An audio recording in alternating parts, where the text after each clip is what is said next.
Victor Malot, Sans famille, tome 1.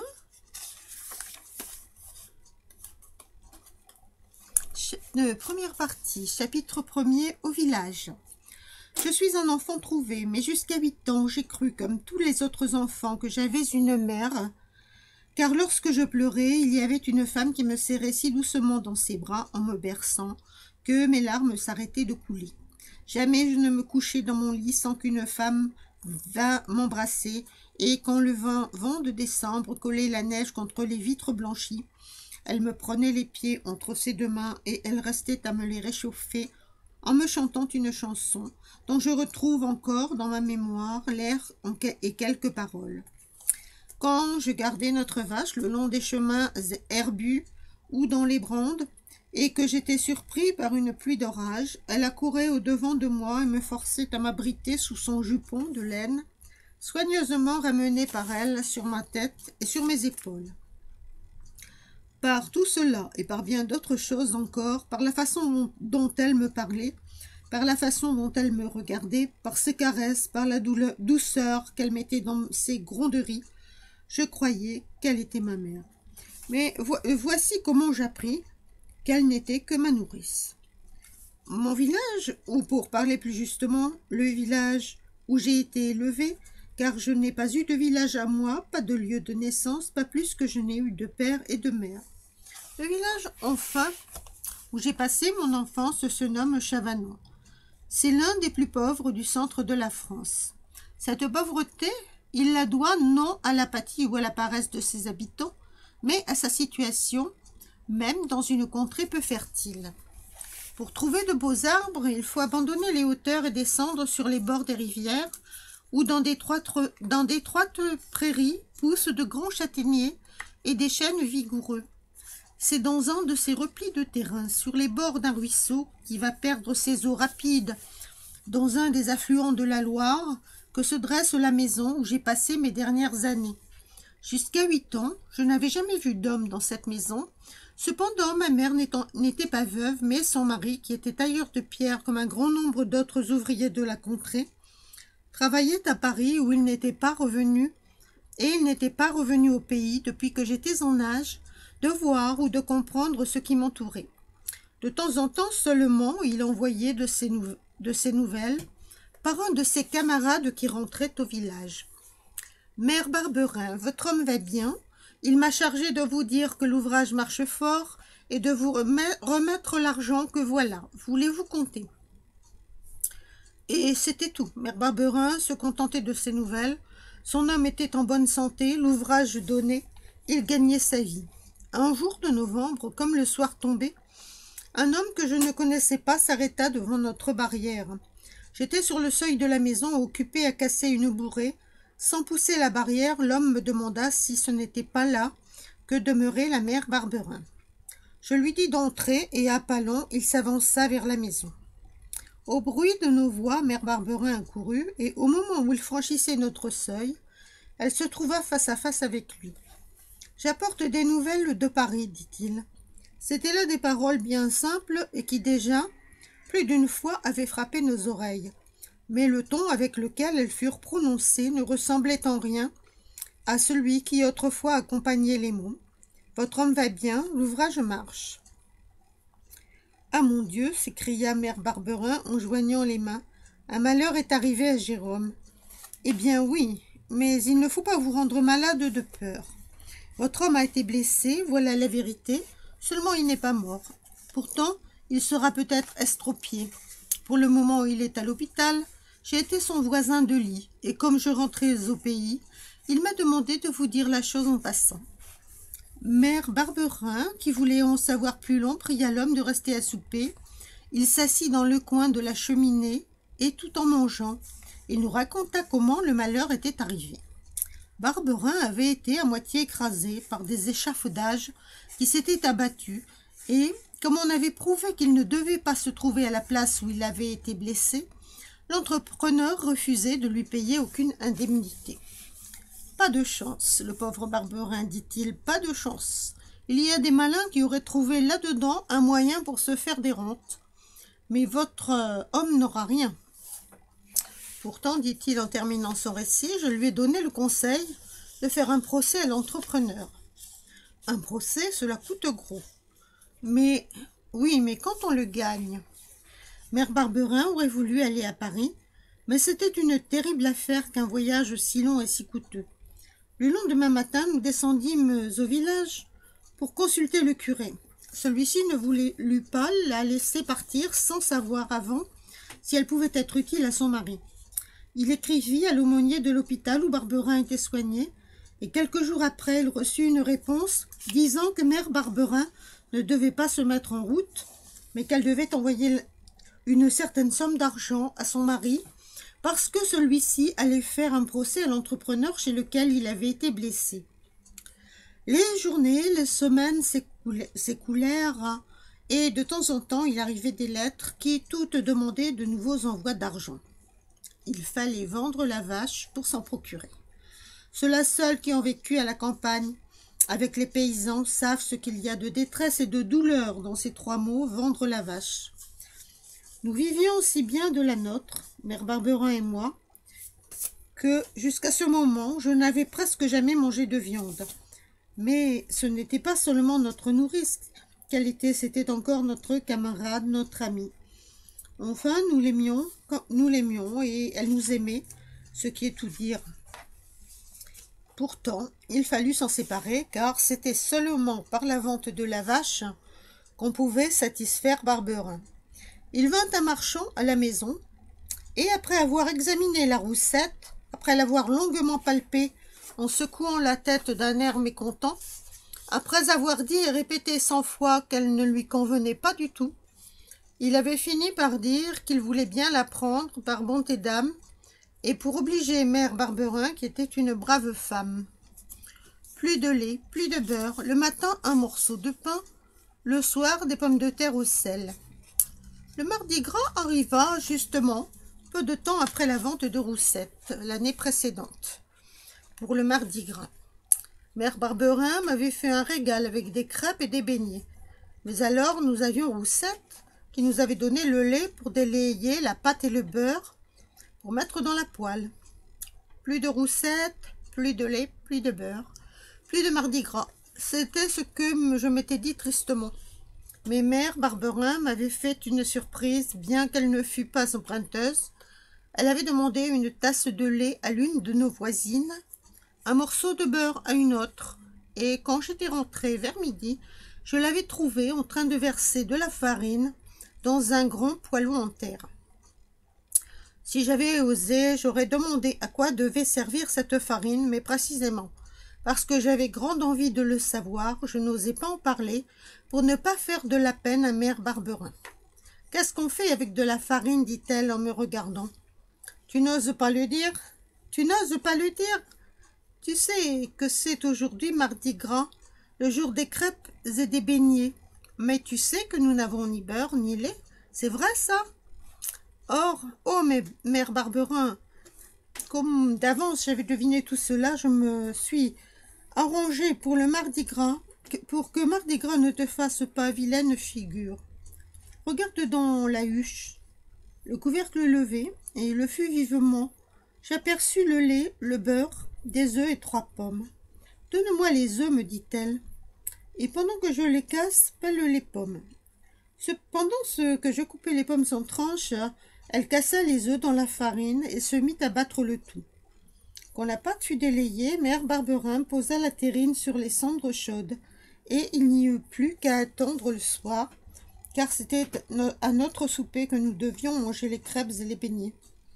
Pour être franc, je dois avouer que la journée me parut longue, et que plus d'une fois j'allais soulever le linge qui recouvrait la terrine. Enfin la chandelle fut allumée. « Mets du bois au feu, me dit mère Barberin. Il ne fut pas nécessaire de me répéter 2 fois cette parole que j'attendais avec tant d'impatience. Bientôt une grande flamme monta dans la cheminée et sa lueur vacillante emplit la cuisine. Alors mère Barberin décrocha de la muraille la poêle à frire et la posa au-dessus de la flamme.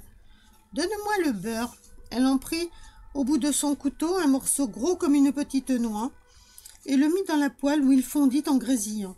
« Ah, c'était vraiment une bonne odeur qui chatouillait d'autant plus agréablement notre palais que depuis longtemps, nous ne l'avions pas respirée. C'était aussi une joyeuse musique que celle produite par les grésillements et les sifflements du beurre. Cependant, si attentif que je fusse à cette musique, il me sembla entendre un bruit de pas dans la cour. Qui pouvait venir nous déranger à cette heure? Une voisine, sans doute, pour nous demander du feu.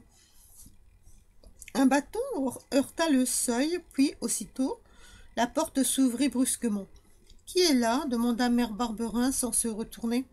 Un homme était entré, et la flamme qui l'avait éclairé en plein m'avait montré qu'il était vêtu d'une blouse blanche et qu'il tenait à la main un gros bâton.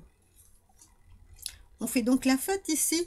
Ne vous gênez pas, dit-il d'un ton rude. « Ah, mon Dieu !» s'écria mère Barberin, en posant vivement sa poêle à terre. « C'est toi, Jérôme ?» Oui, me prenant par le bras, elle me poussa vers l'homme qui s'était arrêté sur le seuil. « C'est ton père. »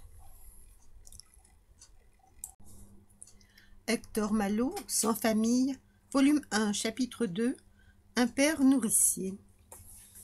Je m'étais approché pour l'embrasser à mon tour, mais du bout de son bâton, il m'arrêta. « Qu'est-ce que c'est que celui-là ?»« C'est Rémi. Tu m'avais dit. »« Eh bien, oui, mais... » Ce n'était pas vrai parce que... Ah, pas vrai, pas vrai. Et il fit quelques pas vers moi, son bâton levé, et instinctivement, j'ai reculé.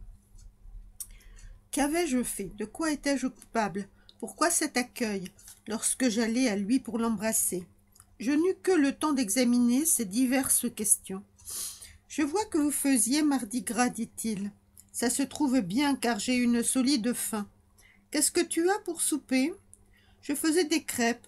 Je vois bien, mais ce n'est pas des crêpes que tu vas donner à manger à un homme qui a 10 lieues dans les jambes. C'est que je n'ai rien, nous ne t'attendions pas. Comment rien? Rien à souper? Il leva les yeux au plafond, l'endroit où l'on accrochait le lard autrefois, mais depuis longtemps le crochet était vide. Et à la poutre pendaient seulement maintenant quelques glanes d'ail et d'oignon. Voilà de l'oignon, dit-il, en faisant tomber une glane avec son bâton. 4 ou 5 oignons, un morceau de beurre, et nous aurons une bonne soupe. Retire ta crêpe et fricasse-nous les oignons dans la poêle. Retirer la crêpe de la poêle? Mère Barberin ne répliqua rien. Au contraire, elle s'empressa de faire ce que son homme demandait. Je n'avais pas osé quitter la place où le bâton m'avait amené, et, appuyé contre la table, je le regardais. C'était un homme d'une 50aine d'années environ. Au visage rude, à l'air dur, il portait la tête inclinée sur l'épaule droite, par suite de la blessure qu'il avait reçue, et cette difformité contribuait à rendre son aspect peu rassurant. Mère Barberin avait replacé la poêle sur le feu. « Est-ce que c'est avec ce petit morceau de beurre que tu vas nous faire la soupe ?» dit-il. Alors, prenant lui-même l'assiette où se trouvait le beurre, il fit tomber la motte entière dans la poêle. Plus de beurre dès lors pour les crêpes. Plus de crêpes. Mais je ne pensais plus aux crêpes ni aux beignets. L'idée qui occupait mon esprit, c'était que cet homme qui paraissait si dur était mon père. Je ne m'étais jamais demandé d'une façon bien précise ce que c'était qu'un père, mais en regardant celui qui me tombait du ciel, je me sentis pris d'un effroi douloureux. J'avais voulu l'embrasser, il m'avait repoussé du bout de son bâton. Pourquoi? Mère Barberin ne me repoussait jamais lorsque j'allais l'embrasser, bien au contraire. Au lieu de rester immobile comme si tu étais gelé, me dit-il, mets les assiettes sur la table. Je me hâtai d'obéir. La soupe était faite. Mère Barberin la servit dans les assiettes. Alors il vint s'asseoir à table et commença à manger, s'arrêtant seulement de temps en temps pour me regarder. J'étais si troublé, si inquiet que je ne pouvais manger, et je le regardais aussi, mais à la dérobée. Est-ce qu'il ne mange pas plus que ça d'ordinaire? Ah si, il mange bien. Tant pis, si encore il ne mangeait pas. Naturellement, je n'avais pas envie de parler, et Mère Barberin n'était pas plus que moi disposée à la conversation. Elle allait et venait autour de la table, attentive à servir son mari. « Alors, tu n'as pas faim, me dit-il. »« Non. »« Eh bien, va te coucher, et tâche de dormir tout de suite, sinon je me fâche. » Mère Barberin me lança un coup d'œil qui me disait d'obéir sans répliquer. Mais cette recommandation était inutile, je ne pensais pas à me révolter. Comme cela se rencontre dans un grand nombre de maisons de paysans, notre cuisine était en même temps notre chambre à coucher. Auprès de la cheminée, tout ce qui servait au manger, la table, la huche, le buffet, à l'autre bout, les meubles propres au coucher. Dans un angle, le lit de mère Barberin, dans le coin opposé, le mien, qui se trouvait dans une sorte d'armoire entourée d'un lambrequin en toile rouge. Je me dépêchai de me coucher, mais dormir était une autre affaire. Je n'avais pas sommeil, je n'étais pas tranquille. Terriblement tourmenté au contraire, et de plus très malheureux. Comment cet homme était mon père? Alors pourquoi me traitait-il si durement? Le nez collé contre la muraille, je faisais effort pour chasser ses idées et m'endormir, comme il me l'avait ordonné, mais c'était impossible, le sommeil ne venait pas. Au bout d'un certain temps, je ne saurais dire combien, j'entendis qu'on s'approchait de mon lit. Au pas lent, traînant et lourd, je reconnus tout de suite que ce n'était pas mère Barberin. Un souffle chaud effleura mes cheveux. « Dors-tu » demanda une voix étouffée. Je n'eus garde de répondre. « Il dort, dit mère Barberin. Aussitôt couché, aussitôt endormi, c'est son habitude. Tu peux parler sans crainte qu'il t'entende. » Sans doute j'aurais dû dire que je ne dormais pas, mais je n'osais point. « Ton procès, où en est-il » demanda mère Barberin. « Perdu. Les juges ont décidé que j'étais en faute de me trouver sous les échafaudages et que l'entrepreneur ne me devait rien. » Là-dessus donna un coup de poing sur la table et se mit à jurer sans dire aucune parole sensée. « Le procès perdu, reprit-il, bientôt notre argent perdu, estropié, la misère, voilà. Et comme si ce n'était pas assez, en rentrant ici, je trouve un enfant. M'expliqueras-tu pourquoi tu n'as pas fait comme je t'avais dit de faire? Parce que je n'ai pas pu. Tu n'as pas pu le porter aux enfants trouvés? On n'abandonne pas comme ça un enfant qu'on a nourri de son lait et qu'on aime. Ce n'était pas ton enfant. Enfin, je voulais faire ce que tu demandais, mais voilà, précisément qu'il est tombé malade. Ce n'était pas le moment, n'est-ce pas, de le porter à l'hospice pour le tuer? Pour le tuer? Et quand il a été guéri? C'est qu'il n'a pas été guéri tout de suite. Après cette maladie en est venue une autre. Il toussait, le pauvre petit, à vous fendre le cœur. C'est comme ça que notre petit Nicolas est mort. Mais après, le temps avait marché. Puisque j'avais attendu jusque-là, je pouvais bien attendre encore. Quel âge a-t-il présentement? 8 ans. Eh bien, il ira à 8 ans, là où il aurait dû aller autrefois, et ça ne lui sera pas plus agréable. Voilà ce qu'il aura gagné. Ah, Jérôme, tu ne feras pas ça. Je ne ferai pas ça, et qui m'en empêchera? Crois-tu que nous pouvons le garder toujours?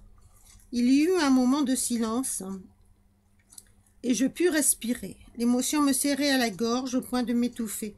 Bientôt, mère Barberin reprit. « Ah, comme Paris t'a changé! Tu n'aurais pas parlé comme ça avant d'aller à Paris. » Peut-être, mais ce qu'il y a de sûr, c'est que si Paris m'a changé, il m'a aussi estropié. Comment gagner sa vie maintenant? La tienne, la mienne? Nous n'avons plus d'argent. La vache est vendue. Faut-il que quand nous n'avons pas de quoi manger, nous nourrissions un enfant qui n'est pas le nôtre? C'est le mien. Ce n'est pas plus le tien que le mien. Ce n'est pas un enfant de paysan. Je le regardais pendant le souper. C'est délicat, c'est maigre. Pas de bras, pas de jambes. C'est le plus joli enfant du pays. Joli, je ne dis pas, mais solide. Est-ce que c'est sa gentillesse qui lui donnera à manger? Est-ce qu'on est un travailleur avec des épaules comme les siennes? On est un enfant de la ville, et les enfants des villes, il ne nous en faut pas ici. Je te dis que c'est un brave enfant, et il a de l'esprit comme un chat, et avec cela bon cœur. Il travaillera pour nous. En attendant, il faudra que nous travaillions pour lui, et moi je ne peux plus travailler. Et si ses parents le réclament, qu'est-ce que tu diras? Ses parents? Est-ce qu'il a des parents? S'il en avait, il l'aurait cherché, et depuis 8 ans, trouvé bien sûr. Ah, j'ai fait une fameuse sottise de croire qu'il avait des parents qui le réclameraient un jour, et nous payeraient notre peine pour l'avoir élevé. Je n'ai été qu'un nigaud, qu'un imbécile, parce qu'il était enveloppé dans de beaux langes avec des dentelles. Cela ne voulait pas dire que ses parents le chercheraient. Ils sont peut-être morts d'ailleurs. Et s'ils ne le sont pas? Et si un jour ils viennent nous le demander? J'ai dans l'idée qu'ils viendront. Que les femmes sont donc obstinées. Enfin, s'ils viennent, eh bien, nous les enverrons à l'hospice. Mais assez causé, tout cela m'ennuie. Demain, je le conduirai au maire. Ce soir, je vais aller dire bonjour à François. Dans 1 heure, je reviendrai. » La porte s'ouvrit et se referma. Il était parti. Alors, se redressant vivement, je me mis à appeler mère Barberin. « Ah, maman !» Elle a couru près de mon lit. « Est-ce que tu me laisseras aller à l'hospice ?»« Non, mon petit Rémi, non. » Et elle m'embrassa tendrement en me serrant dans ses bras. « Tu ne dormais donc pas ?» me demanda-t-elle doucement. « Ce n'est pas ma faute. Je ne te gronde pas. Alors, tu as entendu tout ce qu'a dit Jérôme ?»« Oui, tu n'es pas ma maman, mais lui n'est pas mon père. » Je ne prononçais pas ces mots sur le même ton, car, si j'étais désolée d'apprendre qu'elle n'était pas ma mère, j'étais heureux, presque fier, de savoir que lui n'était pas mon père. Mais mère Barberin ne parut pas y prendre attention. « J'aurais peut-être dû, dit-elle, te faire connaître la vérité. Mais tu étais si bien, mon enfant, que je ne pouvais pas te dire, sans raison, que je n'étais pas ta vraie mère. Ta mère, pauvre petite, tu l'as entendu, on ne la connaît pas. Est-elle vivante? Ne l'est-elle plus? On n'en sait rien. Un matin à Paris, comme Jérôme allait à son travail, et qu'il passait dans une rue, qu'on appelle l'avenue de Breteuil, il entendit les cris d'un enfant. Il semblait partir de l'embrasure d'une porte, d'un jardin. C'était au mois de février. Il faisait petit jour. Il s'approcha de la porte et aperçut un enfant couché sur le seuil. Comme il regardait autour de lui pour appeler quelqu'un, il vit un homme sortir de derrière un gros arbre et se sauver. Sans doute cet homme s'était caché là pour voir si l'on trouverait l'enfant qu'il avait lui-même placé dans l'embrasure de la porte. Voilà Jérôme bien embarrassé. Il fut rejoint par d'autres ouvriers, et l'on décida qu'il fallait porter l'enfant chez le commissaire de police. Il ne cessait pas de crier. On pensa qu'il souffrait de la faim, et l'on alla chercher une voisine qui voudrait bien lui donner le sein. Il se jeta dessus. Il était véritablement affamé. Alors on le déshabilla devant le feu. C'était un beau garçon de 5 ou 6 mois, rose, gras, superbe. Les langes et les linges dans lesquels il était enveloppé disaient clairement qu'il appartenait à des parents riches. C'était donc un enfant qu'on avait volé et ensuite abandonné. Ce fut au moins ce que le commissaire expliqua. Qu'allait-on faire? Après avoir écrit tout ce que Jérôme savait, et aussi la description de l'enfant avec celle de ses langes qui n'étaient pas marquées, le commissaire dit qu'il allait l'envoyer à l'hospice des enfants trouvés. Si personne parmi tous ceux qui étaient là ne voulait s'en charger. C'était un bel enfant, sain, solide, qui ne serait pas difficile à élever. Ses parents, qui bien sûr allaient le chercher, récompenseraient généreusement ceux qui en auraient pris soin. Là-dessus, Jérôme s'avança et dit qu'il voulait bien s'en charger. On le lui donna. J'avais justement un enfant du même âge, mais ce n'était pas pour moi une affaire d'en nourrir 2. Ce fut ainsi que je devins ta mère. Oh, maman! Au bout de 3 mois, je perdis mon enfant. Et alors je m'attachai à toi davantage. J'oubliais que tu n'étais pas vraiment notre fils. Malheureusement, Jérôme ne l'oublia pas, lui, et voyant, au bout de 3 ans que tes parents ne t'avaient pas cherché, au moins qu'ils ne t'avaient pas trouvé, il voulut te mettre à l'hospice. Tu as entendu pourquoi je ne lui ai pas obéi. Oh, pas à l'hospice, m'écriai-je en me cramponnant à elle. Mère Barberin, pas à l'hospice, je t'en prie. Non, mon enfant, tu n'iras pas. J'arrangerai cela. Jérôme n'est pas un méchant homme. Tu verras, c'est le chagrin. C'est la peur du besoin qui l'ont monté. Nous travaillerons, tu travailleras aussi. Oui, tout ce que tu voudras, mais pas à l'hospice. Tu n'iras pas, mais à condition, c'est que tu vas tout de suite dormir. Il ne faut pas, quand il rentrera, qu'il te trouve éveillé. Et après m'avoir embrassée, elle me tourna le nez contre la muraille. J'aurais voulu m'endormir, mais j'avais été trop rudement ébranlée, trop profondément émue pour trouver à volonté le calme et le sommeil. Ainsi, mère Barberin, si bonne, si douce pour moi, n'était pas ma vraie mère.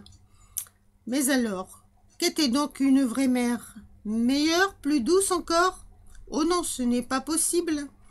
Mais ce que je comprenais, ce que je sentais parfaitement, c'est qu'un père eût été moins dur que Barberin et ne m'eût pas regardé avec ses yeux froids, le bâton levé. Il voulait m'envoyer à l'hospice. Mère Barberin pourrait-elle l'en empêcher? Qu'était-ce que l'hospice? Il y avait au village 2 enfants qu'on appelait les enfants de l'hospice. Ils avaient une plaque de plomb au cou avec un numéro. Ils étaient mal habillés et sales. On se moquait d'eux. On les battait. Les autres enfants avaient la méchanceté de les poursuivre souvent comme on poursuit un chien perdu pour s'amuser. Et aussi parce qu'un chien perdu n'a personne pour le défendre. Ah, je ne voulais pas être comme ces enfants. Je ne voulais pas avoir un numéro au cou. Je ne voulais pas qu'on courût après moi en criant « À l'hospice, à l'hospice !» Cette pensée seule me donnait froid et me faisait claquer des dents. Et je ne dormais pas, et Barberin allait rentrer. Heureusement, il ne revint pas aussitôt qu'il l'avait dit, et le sommeil arriva pour moi avant lui.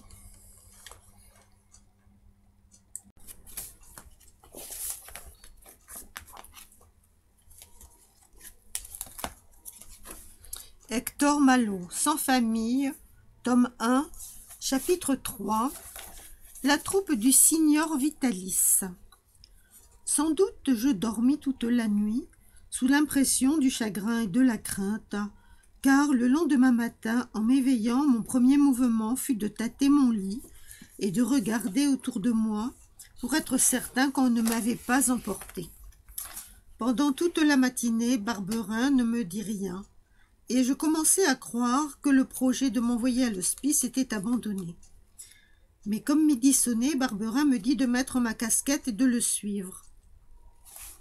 Effrayé, je tournai les yeux vers mère Barberin pour implorer son secours, mais à la dérobée, elle me fit un signe qui me disait que je devais obéir. Il n'y avait rien à craindre. Alors, sans répliquer, je me mis en route derrière Barberin. Il marchait doucement en clopinant, et de temps en temps il se retournait tout d'une pièce pour voir si je le suivais. Ce fut ainsi que nous entrâmes dans le village. Comme nous passions devant le café, un homme qui se trouvait sur le seuil appela Barberin et l'engagea à entrer. Celui-ci, me prenant par l'oreille, me fit passer devant lui. Je me sentis soulagée. Le café ne me paraissait pas un endroit dangereux. Et puis d'un autre côté, c'était le café. Et il y avait longtemps que j'avais envie de franchir sa porte. Que faisait-on là-dedans? Que se passait-il derrière ces rideaux rouges? J'allais donc le savoir. Tandis que Barberin se plaçait à une table avec le maître du café, j'allais m'asseoir près de la cheminée et regarder autour de moi. Dans le coin opposé à celui que j'occupais se trouvait un grand vieillard à barbe blanche qui portait un costume bizarre et tel que je n'en avais jamais vu. Sur ses cheveux, qui tombaient en longues mèches sur ses épaules, était posé un haut chapeau de feutre gris, orné de plumes vertes et rouges. Une peau de mouton dont la laine était en dedans le serrait à la taille. Cette peau n'avait pas de manches, et par 2 trous ouverts aux épaules sortaient les bras vêtus d'une étoffe de velours qui autrefois avait dû être bleue. De grandes guêtres en laine lui montaient jusqu'aux genoux et elles étaient serrées par des rubans rouges qui s'entrecroisaient plusieurs fois autour des jambes. Il se tenait allongé sur sa chaise, le menton appuyé dans sa main droite, son coude reposé sur son genou ployé. Jamais je n'avais vu une personne vivante dans une attitude si calme. Il ressemblait à l'un des saints en bois de notre église.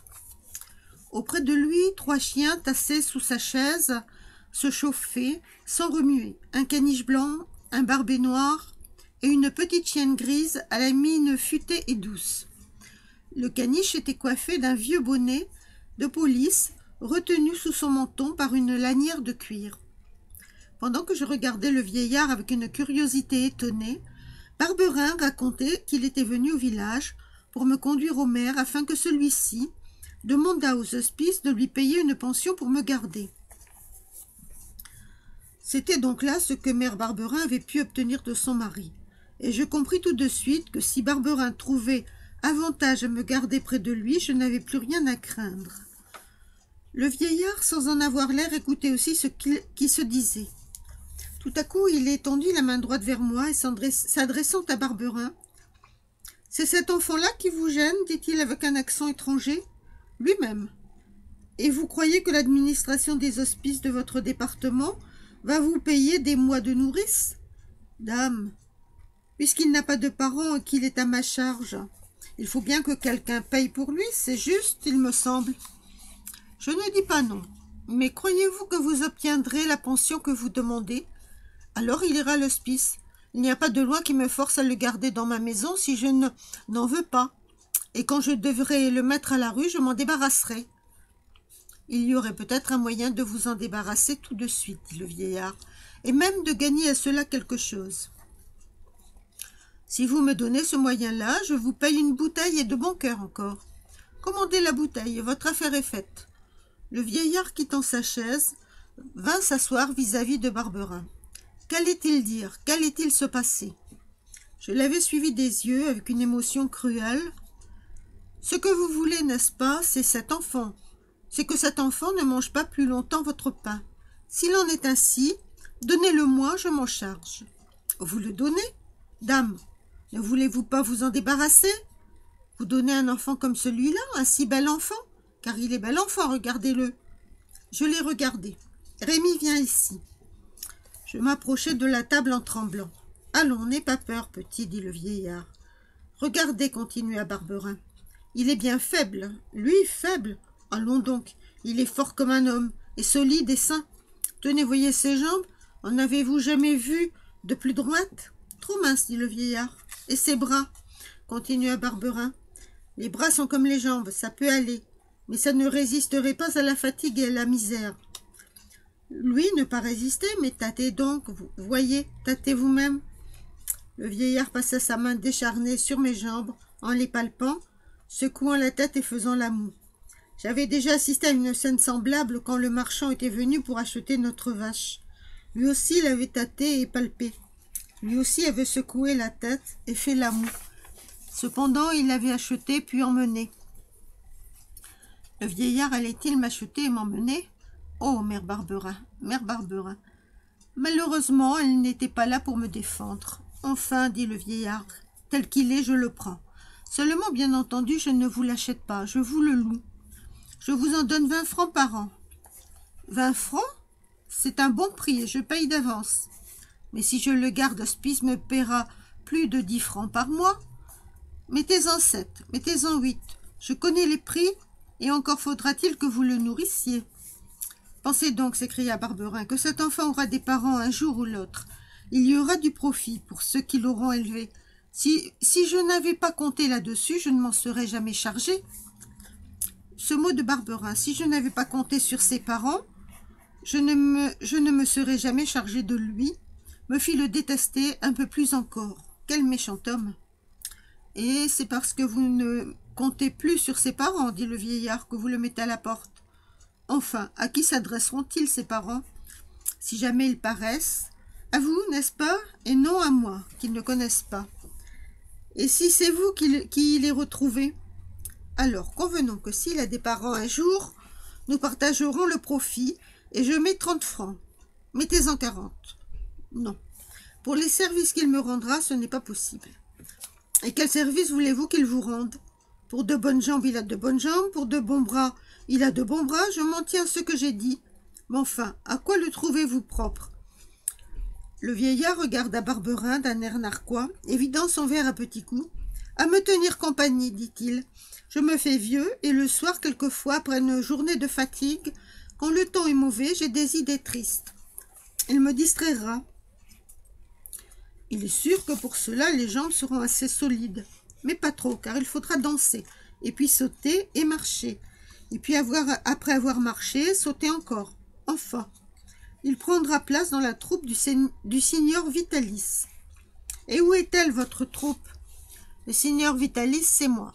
La troupe, je vais vous la montrer puisque vous désirez faire sa connaissance. Disant cela, il ouvrit sa peau de mouton et prit dans sa main un animal étrange qu'il tenait sous son bras gauche, serré contre sa poitrine.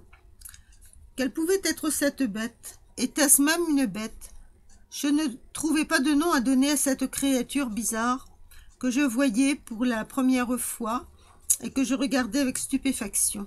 Elle était vêtue d'une blouse rouge bordée d'un galon doré. Mais les bras et les jambes étaient nus, car c'était bien des bras et des jambes qu'elle avait et non des pattes. Seulement ses bras et ses jambes étaient couverts d'une peau noire et non blanche ou carnée. Noire aussi était la tête, grosse à peu près comme mon poing fermé. La face était large et courte, le nez était retroussé avec des narines écartées, les lèvres étaient jaunes, mais ce qui plus que tout le reste me frappa, ce fut deux yeux très rapprochés, l'un de l'autre, d'une mobilité extrême, brillant comme des miroirs. « Ah, le vilain singe !» s'écria Barberin. Ce mot me tira de ma stupéfaction, car si je n'avais jamais vu de singe, j'en avais au moins entendu parler.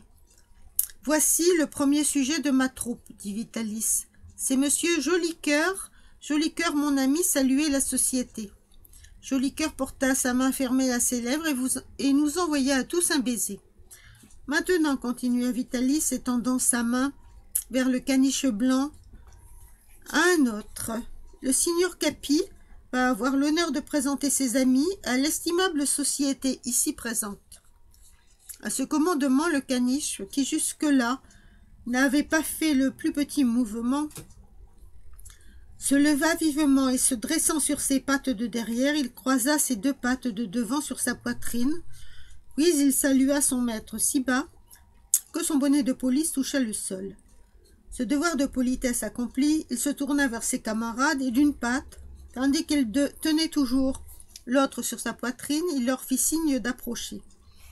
Les deux chiens qui avaient les yeux attachés sur leurs camarades se dressèrent aussitôt, et se donnant chacun une patte de devant comme on se donne la main dans le monde, ils firent gravement 6 pas avant, puis après 3 en arrière, et saluèrent la société. « Celui que j'appelle Capi, continua Vitalis, autrement dit Capitano en italien, est le chef des chiens. C'est lui qui, comme le plus intelligent, transmet mes ordres. Ce jeune élégant à poil noir est le signor Zerbino, ce qui signifie le galant, nom qu'il mérite à tous les égards. Quant à cette jeune personne à l'air modeste, c'est la signora Dolce, une charmante anglaise qui n'a pas volé son nom de douce. C'est avec ces sujets remarquables, à des titres différents, que j'ai l'avantage de parcourir le monde en gagnant ma vie plus ou moins bien, suivant les hasards de la bonne ou de la mauvaise fortune. Capi. Le caniche croisa les pattes. Capi, venez ici, mon ami, et soyez assez aimable. Je vous prie, ce sont des personnages bien élevés à qui je parle toujours poliment. Soyez assez aimable pour dire à ce jeune garçon qui vous regarde avec des yeux ronds comme des billes quelle heure il est. Capi décroisa les pattes, s'approcha de son maître, écarta la peau de mouton, fouilla dans la poche du gilet, en tira une grosse montre en argent, regarda le cadran et jappa 2 fois distinctement. Puis, après ces 2 jappements bien accentués, d'une voix forte et nette, il en poussa 3 autres plus faibles. Il était en effet 2h03. « C'est bien, dit Vitalis, je vous remercie, signor Capri. Et maintenant, je vous prie d'inviter la signora Dolce à nous faire le plaisir de danser un peu à la corde. » Capi fouilla aussitôt dans la poche de la veste de son maître et en tira une corde. Il fit signe à Zerbino et celui-ci alla vivement lui faire vis-à-vis. Alors Capi lui jeta un bout de corde et tous deux se mirent gravement à la faire tourner. Quand le mouvement fut régulier, Dolce s'élança dans le cercle et sauta légèrement en tenant ses beaux yeux tendres sur les yeux de son maître. « Vous voyez, dit celui-ci, que mes élèves sont intelligents. Mais l'intelligence ne s'apprécie à toute sa valeur, que par la comparaison. Voilà pourquoi j'engage ce garçon dans ma troupe, il fera le rôle d'une bête, et l'esprit de mes élèves n'en sera que mieux apprécié. » « Oh, pour faire la bête, interrompit Barberin. « Il faut avoir de l'esprit, continua Vitalis, et je crois que ce garçon n'en manquera pas quand il aura appris quelques leçons au reste. Nous allons en avoir tout de suite une preuve. S'il est intelligent, il comprendra qu'avec le signor Vitalis, on a la chance de parcourir la France et 10 autres pays, de mener une vie libre, au lieu de rester derrière des bœufs à marcher tous les jours dans le même champ. Tandis que s'il n'est pas intelligent, il pleurera, il criera, et comme le signor Vitalis n'aime pas les enfants méchants, il ne l'emmènera pas avec lui. Alors l'enfant méchant ira à l'hospice où il faut travailler dur et manger peu. J'étais assez intelligent pour comprendre ces paroles, mais de la compréhension à l'exécution, il y avait une terrible distance à franchir. Assurément, les élèves du signor Vitalis étaient bien drôles, bien amusants, mais pour le suivre et se promener avec eux, il fallait quitter Mère Barberin. Il est vrai que je refusais. Je ne resterai peut-être pas avec Mère Barberin, on m'enverrait à l'hospice. Comme je demeurais troublé, les larmes dans les yeux, Vitalis me frappa doucement du bout du doigt sur la joue. « Allons, dit-il, l'enfant comprend, puisqu'il ne crie pas. »« Oh, monsieur, m'écriai-je, laissez-moi à maman Barberin, je vous en prie. » Mais avant d'en avoir dit davantage, je fus interrompu par un formidable aboiement de Capi. En même temps, le chien s'élança vers la table sur laquelle Joli Cœur était resté assis. Celui-ci, profitant d'un moment où tout le monde était tourné vers moi, avait doucement pris le verre de son maître qui était plein de vin, et il était en train de le vider. Mais Capi, qui faisait bonne garde, avait vu cette friponnerie du singe, et, en fidèle serviteur qu'il était, il avait voulu l'empêcher. « Monsieur Joli-Cœur, dit Vitalis d'une voix sévère, vous êtes un gourmand et un fripon. Allez vous mettre là-bas dans le coin, le nez tourné contre la muraille. Quant à vous, monsieur Capi, vous êtes un bon chien, tendez-moi la patte que je vous la serre. » Tandis que le chien obéissait en poussant des petits cris étouffés, le chien heureux et fier tendait la patte à son maître. « Maintenant, continua Vitalis, revenons à nos affaires. Je vous donne donc 30 francs. Non, 40. » Une discussion s'engagea, mais bientôt Vitalis l'interrompit. « Cet enfant doit s'ennuyer ici, dit-il. Qu'il aille donc se promener dans la cour de l'auberge et s'amuser. » En même temps, il fit un signe à Barberin. « Oui, c'est cela, dit celui-ci. Va dans la cour. Mais n'en bouge pas avant que je t'appelle, sinon je me fâche. » Je n'avais qu'à obéir, ce que je fis. J'allai donc dans la cour, mais je n'avais pas le cœur à m'amuser. Je m'assis sur une pierre et restai à réfléchir. La discussion entre Vitalis et Barberin dura longtemps, car il s'écoula plus d'1 heure avant que celui-ci vint dans la cour. Enfin, je le vis paraître, il était seul. Venait-il me chercher pour me remettre aux mains de Vitalis? « Allons, me dit-il, en route pour la maison. »« La maison? Je ne quitterai donc pas Mère Barberin ?» J'aurais voulu l'interroger, mais je n'osais pas, car il paraissait de fort mauvaise humeur. La route se fit silencieusement, mais environ 10 minutes avant d'arriver, Barberin, qui marchait devant, s'arrêta. « Tu sais, me dit-il, en me prenant rudement par l'oreille, que si tu racontes un seul mot de ce que tu as entendu aujourd'hui, tu le payeras cher. Ainsi, attention. »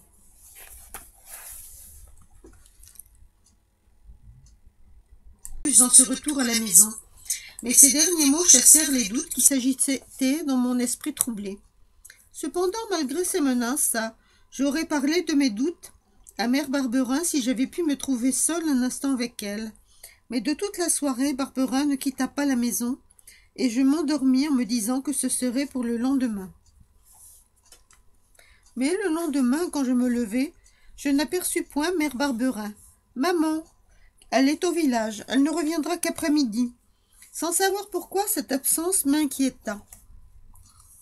Une crainte vague me serra le cœur sans me rendre compte du danger qui me menaçait. J'eus cependant le pressentiment d'un danger. Barberin me regardait d'un air étrange, peu fait pour me rassurer. Voulant échapper à ce regard, je m'en allai dans le jardin. Ce jardin n'était pas grand, avait pour nous une valeur considérable, car c'était lui qui nous nourrissait, nous fournissant à l'exception du blé à peu près tout ce que nous mangions. Pommes de terre, fèves, choux, carottes, navets, aussi n'y trouvait-on pas de terrain perdu. J'étais à 2 genoux sur la terre, appuyé sur mes mains, le nez baissé dans mes topinambours, quand j'entendis crier mon nom d'une voix impatiente. C'était Barberin qui m'appelait. Je me hâtai de rentrer à la maison. Quelle ne fut pas ma surprise d'apercevoir devant la cheminée Vitalis et ses chiens. Instantanément, je compris. Vitalis venait me chercher, et c'était pour que mère Barberin ne pût pas me défendre que le matin Barberin l'avait envoyé au village. Sentant bien que je n'avais ni secours ni pitié à attendre de Barberin, je courus à Vitalis. Hector Malot, Sans famille, tome 1, chapitre 5, sur la route avec Vitalis. Pour acheter les enfants 40 francs, il n'en résulte pas nécessairement qu'on soit un ogre ou qu'on fasse provision de chair fraîche afin de la manger. Vitalis ne voulait pas me manger, par une exception rare chez les acheteurs d'enfants, ce n'était pas un méchant homme. J'en eus bientôt la preuve. Après avoir marché environ un quart d'heure, il m'abandonna le bras. « Maintenant, dit-il, chemine doucement près de moi, mais n'oublie pas que si tu voulais te sauver, Capi et Zerbino t'auraient bien vite rejoint. Ils ont les dents pointues. » Me sauver, je sentais que c'était maintenant impossible et que par suite il était inutile de le tenter. Je poussai un soupir. « Tu as le cœur gros, continua Vitalis. Je comprends cela et ne t'en veux pas. Tu peux pleurer librement si tu en as envie. Seulement tâche de sentir que ce n'est pas pour ton malheur que je t'emmène. Que serais-tu devenu? Tu aurais été très probablement à l'hospice. Les gens qui t'ont élevé ne sont pas tes pères et mères. Ta maman, comme tu dis, a été bonne pour toi et tu l'aimes. Tu es désolé de la quitter. Tout cela, c'est bien, mais fais réflexion qu'elle n'aurait pas pu te garder malgré son mari. Ce n'est pas... Il n'a pas de quoi vivre, il est estropié, il ne peut plus travailler. Et il calcule qu'il ne peut pas se laisser mourir de faim pour te nourrir. Comprends aujourd'hui, mon garçon, que la vie est trop souvent une bataille dans laquelle on ne fait pas ce qu'on veut. Sans doute c'étaient là des paroles de sagesse, ou tout au moins d'expérience. Mais il y avait un fait qui, en ce moment, criait plus fort que toutes les paroles, la séparation. Je ne verrai plus celle qui m'avait élevée, qui m'avait caressée, celle que j'ai aimée, ma mère. Et cette pensée me serrait à la gorge, m'étouffait. Réfléchis à ce que j'ai dit, petit répétait de temps en temps Vitalis, tu ne seras pas malheureux avec moi. Après avoir descendu une pente assez rapide, nous étions arrivés sur une vaste lande qui s'étendait, plate et monotone, à perte de vue. Pas de maison, pas d'arbres, un plateau couvert de bruyères rousses, avec çà et là de grandes nappes de genêts rabougris qui ondoyaient sous le souffle du vent. Longtemps nous cheminâmes au milieu de tristes solitudes, ne quittant les landes que pour trouver des champs de brande. C'était la première fois que je faisais une pareille marche d'une seule traite et sans me reposer. Mon maître avançait d'un grand pas régulier, portant Joli Cœur sur son épaule ou sur son sac, et autour de lui les chiens trottinaient sans s'écarter. De temps en temps, Vitalis leur disait un mot d'amitié, tantôt en français, tantôt dans une langue que je ne connaissais pas. Ni lui ni eux ne paraissaient penser à la fatigue, mais il n'en était pas de même pour moi. J'étais épuisée et j'avais la plus grande peine à suivre mon maître. Cependant, je n'osais pas demander à m'arrêter. « Ce sont tes sabots qui te fatiguent, me dit-il.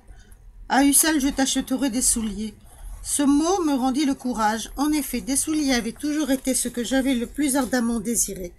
Le fils du maire et aussi le fils de l'aubergiste avaient des souliers, de sorte que le dimanche, quand ils arrivaient à la messe, ils glissaient sans bruit sur les dalles sonores, tandis que nous autres paysans, avec nos sabots, nous faisions un tapage assourdissant.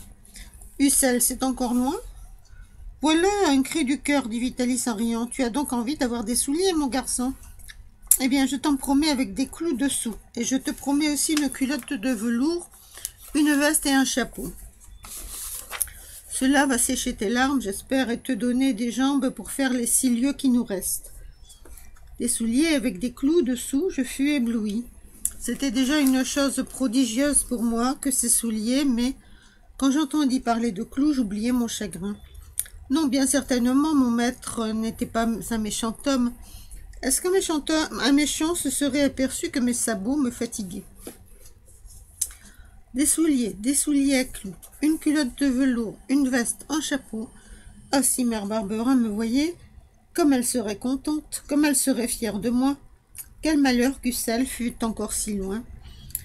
Voilà, les souliers et la culotte de velours qui étaient au bout des 6 lieues qui nous restaient à faire. Il me sembla que je ne pourrais pas marcher si loin. Heureusement, le temps vint à mon aide. Le ciel, qui avait été bleu depuis mon départ, s'emplit peu à peu de nuages gris, et bientôt il se mit à tomber une forte pluie fine qui ne cessa plus. Avec sa peau de mouton, Vitalis était assez bien protégé, et il pouvait abriter Joli Cœur, qui, à la première goutte de pluie, était promptement rentré dans sa cachette. Mais les chiens et moi, qui n'avions rien pour nous couvrir, nous n'avions pas tardé à être mouillés jusqu'à la peau. « Ton rhumes-tu facilement ?» me demanda mon maître. « Je ne sais pas, je ne me rappelle pas avoir été jamais enrhumé. »« Bien cela, bien. Décidément, il y a du bon en toi, mais je ne veux pas t'exposer inutilement. Nous n'irons pas plus loin aujourd'hui. Voilà un village là-bas, nous y coucherons. » Mais il n'y avait pas d'auberge dans ce village et personne ne voulut recevoir une sorte de mendiant qui traînait avec lui un enfant et 3 chiens aussi crottés les uns que les autres. « On ne loge pas ici, nous disait-on. Si l'on nous fermait la porte au nez, nous allions d'une maison à l'autre sans qu'aucune s'ouvrît. Faudrait-il donc faire encore et sans repos les 4 lieues qui nous séparaient d'Ussel? » Enfin, un paysan, plus charitable que ses voisins, voulut bien nous ouvrir la porte d'une grange. Mais avant de nous laisser entrer, il nous imposa la condition de ne pas avoir de lumière. « Donnez-moi vos allumettes, dit-il à Vitalis. Je vous les rendrai demain quand vous partirez. Au moins, nous avions un toit pour nous abriter. » Et la pluie ne nous tombait plus sur le corps. Vitalis était un homme de précaution qui ne se mettait pas en route sans provision. Dans le sac de soldat qu'il portait sur ses épaules, il trouvait une grosse miche de pain qu'il partagea en 4 morceaux. Alors je vis pour la première fois comment il maintenait l'obéissance et la discipline dans sa troupe. Pendant que nous errions de porte en porte cherchant notre gîte, Zerbino était entré dans une maison et il en était ressorti aussitôt rapidement, portant une croûte dans sa gueule. Vitalis n'avait dit qu'un mot. « À ce soir, Zerbino. » Je ne pensais plus à ce vol quand je vis au moment où notre maître coupait la miche, Zerbino prendre une mine basse. Nous étions assis sur 2 bottes de fougères, Vitalis et moi, à côté l'un de l'autre, Joli Cœur entre nous deux. Les 3 chiens étaient alignés devant nous, Capi et Dolcet, les yeux attachés sur ceux de leur maître. Zerbino, le nez incliné en avant, les oreilles rasées. « Que le voleur sorte des rangs, dit Vitalis d'une voix de commandement, et qu'il aille dans un coin. Il se couchera sans souper. » Aussitôt Zerbino quitta sa place et, marchant en rampant, il alla se cacher dans le coin de la maison de son maître que son maître lui avait indiqué. Il se fourra tout entier sous un amas de fougères, et nous ne le vîmes plus, mais nous l'entendîmes souffler plaintivement avec des petits cris étouffés. Cette exécution accomplie, Vitalis me tendit mon partagea par un Barberin. Je n'avais certes pas été gâté, cependant le changement me parut rude. Ah, comme la soupe chaude que mère Barberin nous faisait tous les soirs m'eût paru bonne, même sans beurre. Comme le coin du feu m'eût été agréable, comme je me serais glissé avec bonheur dans mes draps, en remontant les couvertures jusqu'à mon nez. Mais hélas, il ne pouvait être question ni de drap ni de couverture, et nous devions nous trouver encore bien heureux d'avoir un lit de fougères. Brisé par la fatigue, les pieds écorchés par mes sabots, je tremblais de froid dans mes vêtements mouillés. La nuit était venue. La nuit était venue tout à fait, mais je ne pensais pas à dormir. « T'es donc là, dit Vitalis, tu as froid ?»« Un peu. »« Un peu, je l'entendis ouvrir son sac. Je n'ai pas une garde-robe bien montée, dit-il, mais voici une chemise sèche et un gilet dans lesquels tu pourras t'envelopper après avoir défait tes vêtements mouillés. Puis tu t'enfonceras sous la fougère. Tu ne tarderas pas à te réchauffer et à t'endormir. » Cependant, je ne me réchauffais pas aussi vite que Vitalis le croyait. Longtemps, je me tournais et me retournais sur mon lit de fougères, trop endolori, trop malheureux pour pouvoir m'endormir. Est-ce qu'il en serait maintenant tous les jours ainsi, marcher sans repos sous la pluie, coucher dans une grange, trembler de froid, n'avoir pour souper qu'un morceau de pain sec, le cœur gros et les yeux pleins de larmes? Je sentis un souffle tiède me passer sur le visage. Je tendis la main et il me sentait, il reniflait doucement. Son haleine me courait sur la figure et dans les cheveux. Que voulait-il? Il se coucha bientôt sur la fougère tout près de moi et délicatement il se mit à me lécher la main. Tout ému de cette caresse, je me soulevai à demi et l'embrassai sur son nez froid. Il poussa un petit cri étouffé, puis vivement il mit sa patte dans ma main et ne bougea plus. Alors j'oubliai fatigue et chagrin, ma gorge contractée se desserra, je respirai. Je n'étais plus seule, j'avais un ami. Hector Malot, Sans famille, volume 1, chapitre 7. Mon apprentissage avec Vitalis. Le lendemain, nous nous mîmes en route de bonne heure, plus de pluie, un ciel bleu, et grâce au vent sec qui avait soufflé pendant la nuit, peu de boue. Les oiseaux chantaient joyeusement dans les buissons du chemin, et les chiens gambadaient autour de nous. De temps en temps, Capi se dressait sur ses pattes de derrière, et il me lançait au visage 2 ou 3 aboiements dont je comprenais très bien la signification. « Du courage, disait-il, car c'était un chien fort intelligent, qui savait tout comprendre et toujours se faire comprendre. Dans sa queue seule, il y avait plus d'esprit et d'éloquence que dans la langue et dans les yeux de bien des gens. En tout cas, la parole n'a jamais été utile entre lui et moi, du premier jour où nous nous sommes tout de suite compris. N'étant jamais sorti de mon village, j'étais curieux de voir une ville. Mais je dois avouer que le seul souvenir qui me reste du sel est celui d'une boutique sombre et enfumée, située auprès des Halles, où j'eus bientôt le bonheur de chausser mes pieds dans des souliers ferrés, qui pesaient bien 10 fois le poids de mes sabots. La générosité de mon maître ne s'arrêta pas là. Après les souliers, il m'acheta une veste de velours bleu, un pantalon de laine et un chapeau de feutre. Du velours pour moi qui n'en avais jamais porté, que de la toile, des souliers, un chapeau, quand je n'avais eu que mes cheveux pour coiffure. Décidément, c'était le meilleur homme du monde, le plus généreux et le plus riche. Il est vrai que le velours était froissé, il est vrai que la laine était râpée, il est vrai aussi qu'il était fort difficile de savoir quelle avait été la couleur primitive du feutre dont il avait reçu de pluie et de poussière. Mais ébloui par tant de splendeur, j'étais insensible aux imperfections qui se cachaient sous leur éclat. J'avais hâte de revêtir ces beaux habits, mais avant de me les donner, Vitalis prit des ciseaux dans son sac et coupa les 2 jambes de mon pantalon à la hauteur des genoux. Comme je le regardais avec des yeux effarés, « Ceci est ta seule fin, me dit-il, que tu ne ressembles pas à tout le monde. Nous sommes en France, je t'habille en italien. Si nous allons en Italie, ce qui est possible, je t'habillerai en français. » Cette explication ne faisant pas cesser mon étonnement, il continua. « Que sommes-nous? Des comédiens, qui par leur seul aspect doivent provoquer la curiosité. Crois-tu que si nous allions tantôt sur la place publique, habillés comme des bourgeois, nous forcerions les gens à nous regarder et à s'arrêter autour de nous? Non, n'est-ce pas?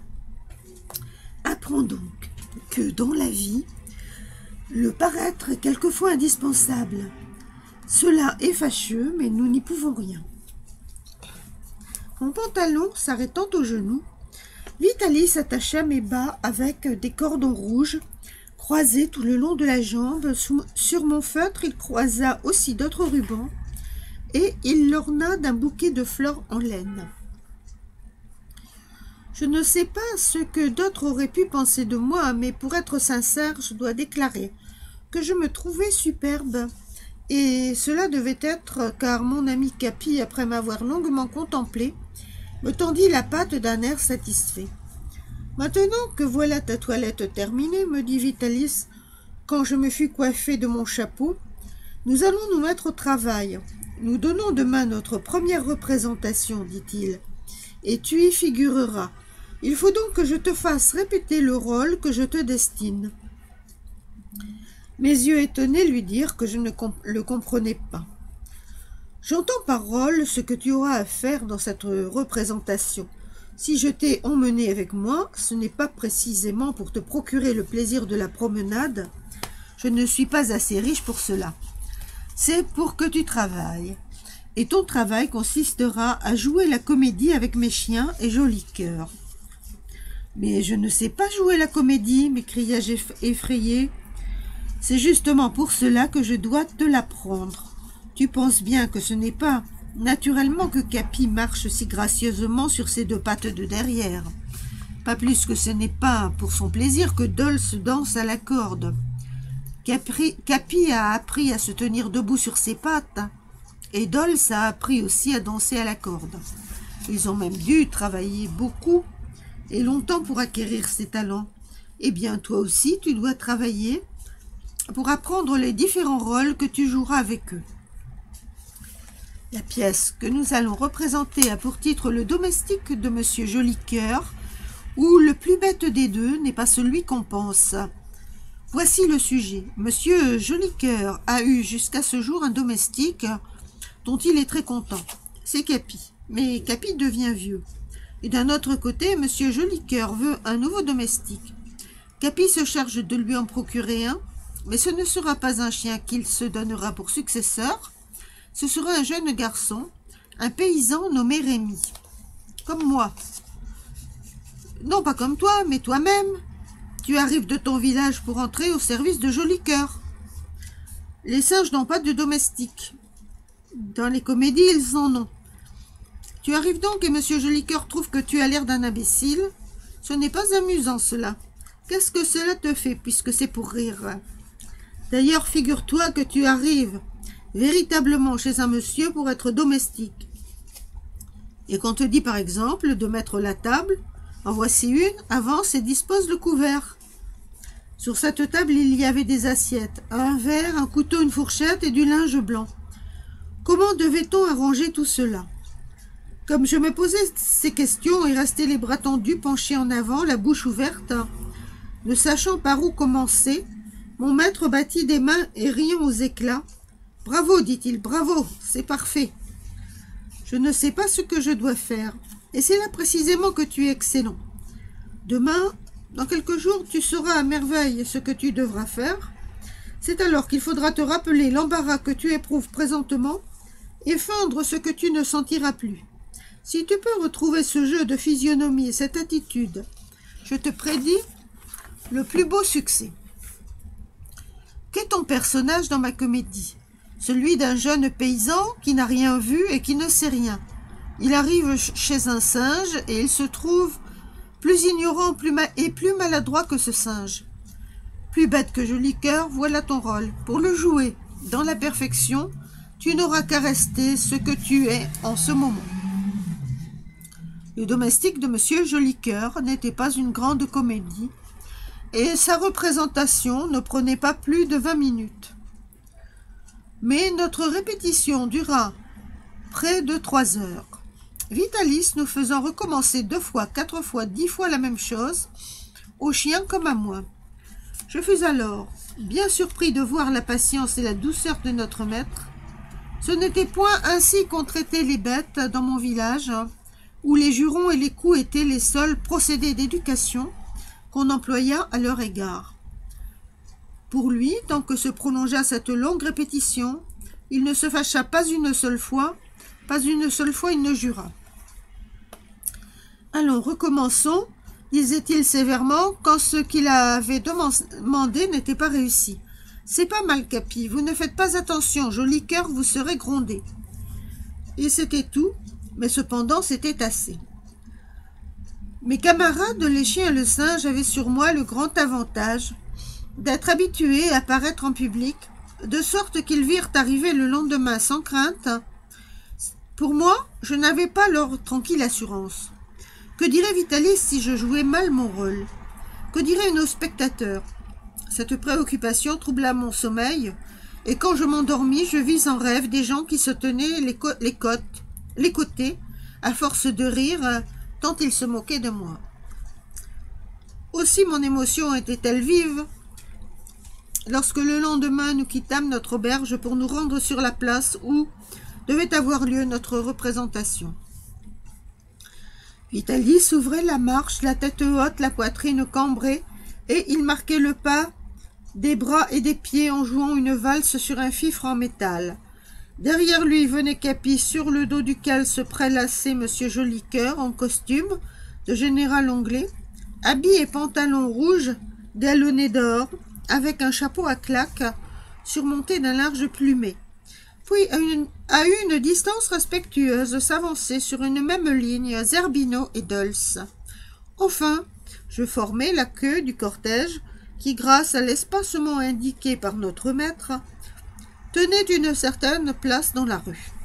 Mais ce qui mieux encore que la pompe de notre défilé provoquait l'attention, c'étaient les sons perçants du fifre qui allaient jusqu'au fond des maisons éveiller la curiosité des habitants du sel. On accourait sur les portes pour nous voir passer, les rideaux de toutes les fenêtres se soulevaient rapidement. Quelques enfants s'étaient mis à nous suivre, des paysans ébahis s'étaient joints à eux, et quand nous étions arrivés sur la place, nous avions derrière nous et autour de nous un véritable cortège. Notre salle de spectacle fut bien vite dressée. Elle consistait en une corde attachée à 4 arbres, de manière à former un grand carré au milieu duquel nous nous plaçâmes. La première partie de la représentation consista en différents tours exécutés par les chiens. Mais ce que furent ces tours, je ne saurais le dire, occupé que j'étais à me répéter mon rôle et troublé par l'inquiétude. Tout ce que je me rappelle, c'est que Vitalis avait abandonné son fifre et l'avait remplacé par un violon, au moyen duquel il accompagnait les exercices des chiens, tantôt avec des airs de danse, tantôt avec une musique douce et tendre. La foule s'était rapidement amassée contre nos cordes, et quand je regardais autour de moi, je voyais une infinité de prunelles qui, toutes fixes sur nous, semblaient projeter des rayons. La première pièce terminée, Capi prit une sébile entre ses dents et, marchant sur ses pattes de derrière, commença à faire le tour de l'honorable société. Lorsque les sous ne tombaient pas dans la sébile, il s'arrêtait et, plaçant celle-ci dans l'intérieur du cercle hors de la portée des mains, il posait ses 2 pattes de devant sur le spectateur récalcitrant, poussait 2 ou 3 aboiements et frappait des petits coups sur la poche qu'il voulait ouvrir. Alors, dans le public, c'étaient des cris, des propos joyeux et des railleries. Il est malin, le caniche. Il connaît ceux qui ont le gousset garni. Allons, la main à la poche. Il donnera, il ne donnera pas. Et les sous étaient finalement arrachés des profondeurs où ils se cachaient. Pendant ce temps, Vitalis, sans dire un mot, mais ne quittant pas la sébile des yeux, jouait des airs joyeux sur son violon. Bientôt Capi revint auprès de son maître, portant fièrement la sébile pleine. C'était à Jolicoeur et à moi à entrer en scène. « Mesdames et messieurs, dit Vitalis en gesticulant d'une main avec son archet et de l'autre avec son violon, nous allons continuer le spectacle par une charmante comédie intitulée « Le domestique de Monsieur Jolicoeur » où le plus bête des deux n'est pas celui qu'on pense. Un homme comme moi ne s'abaisse pas à faire d'avance l'éloge de ses pièces et de ses acteurs. Je ne vous dis donc qu'une chose. Écarquillez les yeux, ouvrez les oreilles et préparez vos mains pour applaudir. Ce qu'il appelait une charmante comédie était en réalité une pantomime, c'est-à-dire une pièce jouée avec des gestes et non des paroles, et cela devait être ainsi pour cette bonne raison que 2 des principaux acteurs, Jolicoeur et Capi, ne savaient pas parler, et que le 3e, qui était moi-même, aurait été parfaitement incapable de dire 2 mots.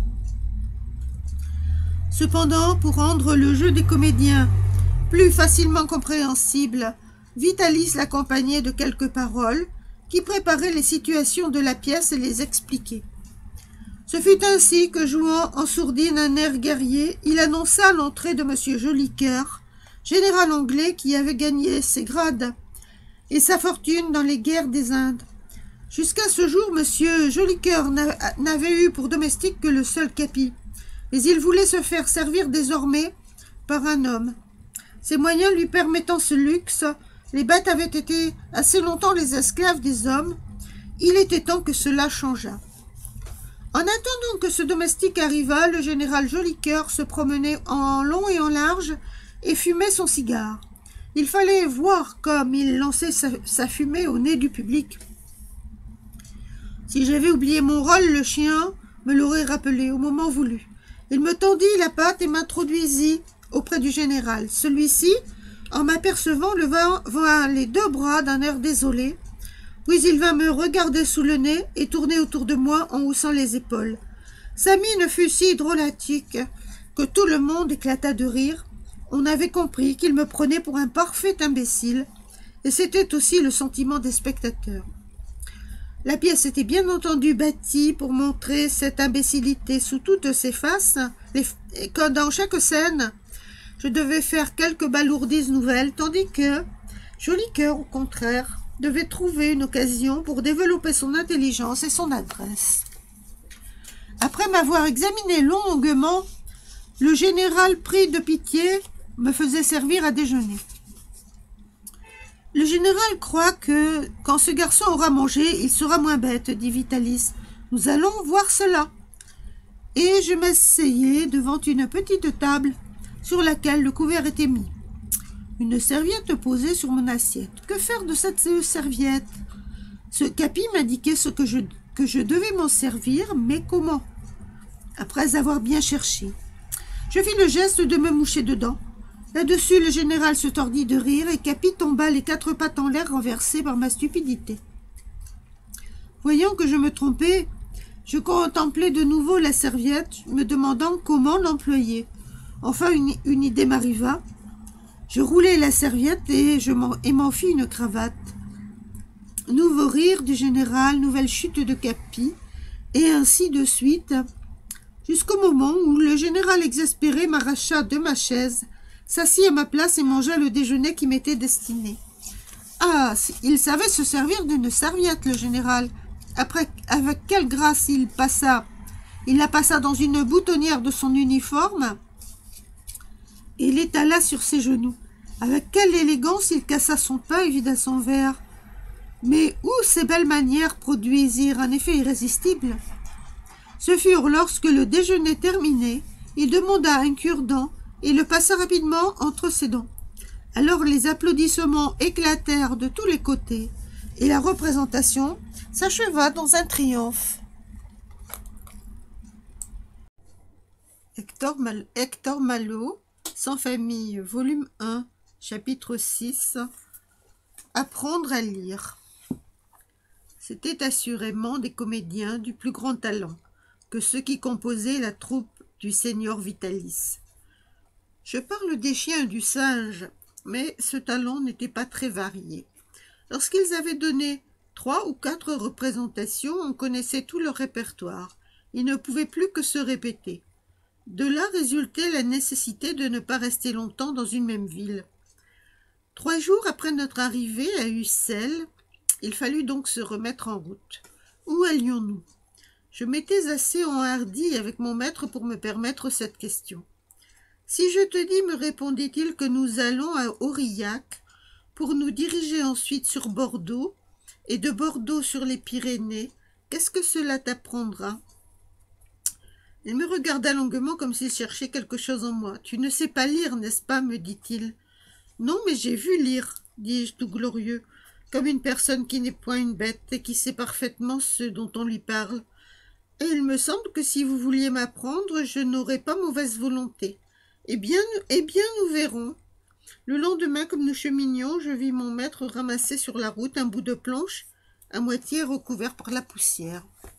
« Voilà le livre dans lequel tu vas apprendre à lire, me dit-il. Vous voulez vous moquer de moi? Jamais, mon garçon. Attends que nous soyons arrivés. à ce bouquet d'arbres, nous nous y reposerons, et tu verras comme je peux t'enseigner la lecture avec ce morceau de bois. » Nous arrivâmes rapidement à ce bouquet d'arbres et nos sacs mis à terre, nous nous assîmes sur le gazon. Vitalis, tirant son couteau de sa poche, essaya de détacher de la planche une petite lame de bois aussi mince que possible. Ayant réussi, il polit cette lame sur ses deux faces, puis il la coupa en petits carrés, de sorte qu'elle lui donna une douzaine de petits morceaux plats d'égale grandeur. Sur chacun de ces petits morceaux de bois, me dit-il, je creuserai avec la pointe de mon couteau une lettre de l'alphabet. Tu apprendras ainsi la forme des lettres, et quand tu sauras les reconnaître rapidement à première vue, tu les réuniras les unes au bout des autres de manière à former des mots. Quand tu pourras ainsi former les mots que je te dirai, tu seras en état de lire dans un livre. Bientôt j'eus mes poches pleines d'une collection de petits morceaux de bois, et je ne tardai pas à reconnaître les lettres de l'alphabet, mais pour savoir lire, ce fut une autre affaire. Les choses n'allèrent pas si vite, et il arriva un moment où je regrettais d'avoir voulu apprendre à lire. Je dois dire cependant, pour être juste envers moi-même, que ce ne fut pas la paresse qui m'inspira ce regret, ce fut l'amour-propre. En m'apprenant les lettres de l'alphabet, Vitalis avait pensé qu'il pourrait les apprendre en même temps à Capi, puisque le chien avait bien su se mettre les chiffres des heures dans la tête. Pourquoi n'y mettrait-il pas les lettres? Et nous avions pris nos leçons en commun. Bien entendu, Capi ne devait pas appeler les lettres qu'il voyait, puisqu'il n'avait pas la parole. Mais lorsque nos morceaux de bois étaient étalés sur l'herbe, il devait avec sa patte tirer les lettres que notre maître nommait. Tout d'abord, j'avais fait des progrès plus rapides que lui, mais si j'avais l'intelligence plus prompte, il avait en revanche la mémoire plus sûre. Une chose bien apprise était pour lui une chose sue pour toujours.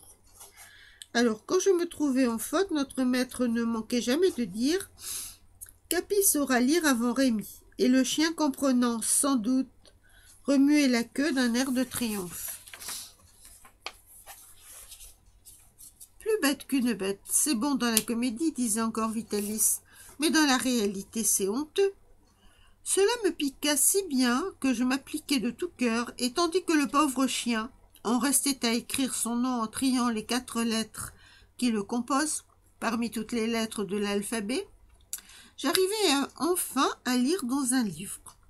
Maintenant que tu sais lire l'écriture, me dit Vitalis, veux-tu apprendre à lire la musique? Est-ce que quand je saurai la musique, je pourrai chanter comme vous? Vitalis chantait quelquefois, et sans qu'il s'en doutât, c'était une fête pour moi de l'écouter. Tu voudrais donc chanter comme moi? Oh, pas comme vous, je sais bien que cela n'est pas possible. Quand vous chantez, vous faites de moi ce que vous voulez. J'ai envie de pleurer, ou bien j'ai envie de rire. Et quand vous chantez un air doux et triste, cela me ramène auprès de Mère Barberin.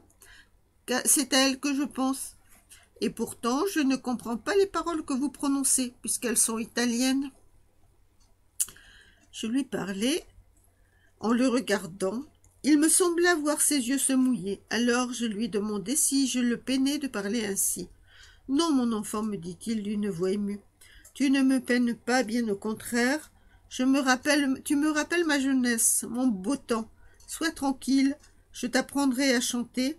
Et comme tu as du cœur, toi aussi tu feras pleurer, et tu seras applaudi, tu verras. » Il s'arrêta tout à coup, et je crus comprendre qu'il ne voulait point se laisser aller sur ce sujet. Mais les raisons qui le retenaient, je ne les devinais point. Ce fut plus tard seulement que je les ai connus, beaucoup plus tard, et dans des circonstances douloureuses, terribles pour moi. Dès le lendemain, mon maître fit pour la musique ce qu'il avait déjà fait pour la lecture, c'est-à-dire qu'il recommença à tailler des petits carrés de bois qu'il grava avec la pointe de son couteau, mais cette fois son travail fut plus considérable car les divers signes nécessaires à la notation de la musique offrent des combinaisons plus compliquées que l'alphabet.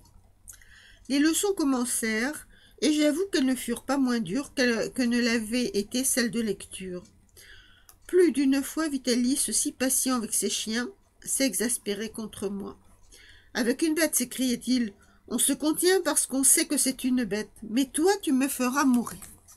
Enfin, les premiers pas furent franchis avec plus ou moins de peine, et j'eus la satisfaction de solfier un air écrit par Vitalis sur une feuille de papier. Ce jour-là, il me donna de bonnes petites tapes amicales sur chaque joue en déclarant que si je continuais ainsi, je deviendrais certainement un grand chanteur. Bien entendu, ces études ne se firent pas en un jour, et pendant des semaines, pendant des mois, mes poches furent constamment remplies de mes petits morceaux de bois. D'ailleurs, mon travail n'était pas régulier comme celui d'un enfant qui suit les classes d'une école. Il fallait chaque jour accomplir notre parcours qui était plus ou moins long, selon que les villages étaient plus ou moins éloignés les uns des autres. Il fallait donner nos représentations partout où nous avions chance de ramasser une recette. Il fallait faire répéter les rôles aux chiens et à Monsieur Jolicoeur. Il fallait préparer nous-mêmes notre déjeuner ou notre dîner. Et c'était seulement après tout cela qu'il était question de lecture ou de musique, le plus souvent dans une halte au pied d'un arbre ou bien sur un tas de cailloux, le gazon ou la route servant de table pour étaler mes morceaux de bois. J'étais un enfant assez chétif quand je vivais avec Mère Barberin. Auprès de mon maître et vivant de sa vie en plein air, à la dure, mes jambes et mes bras se fortifièrent. Mes poumons se développèrent, ma peau se cuirassa, et je devins capable de supporter sans en souffrir le froid comme le chaud, le soleil comme la pluie, la peine, les privations, les fatigues.